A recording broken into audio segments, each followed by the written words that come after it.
So yummy, so yummy.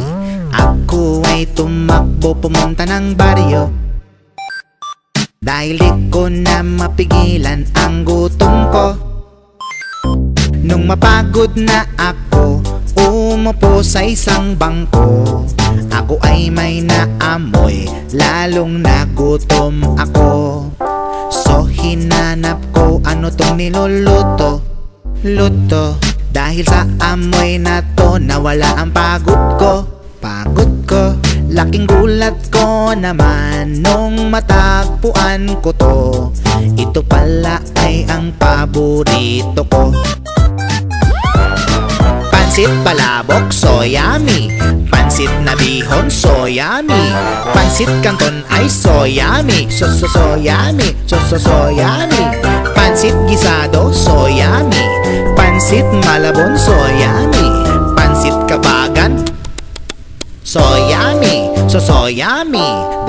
Dali akong pumasok ng resto at umorder ng isang bilaong gisado. Kahit anong klaseng pansit ang ipakain nyo,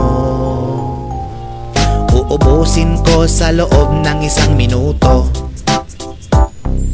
1, 2, 3, magbilang na kayo, seryoso. At hindi ako nagbibiro. Taga mo sa bato, pansit ay paborito ko. Pansit palabok, so yummy.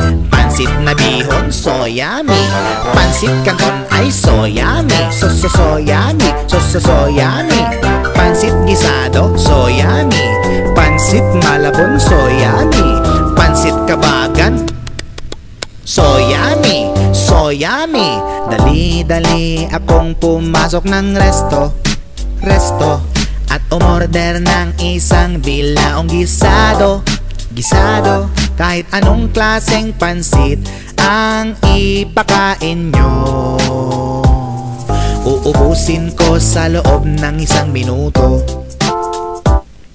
Uubusin ko sa loob ng isang minuto.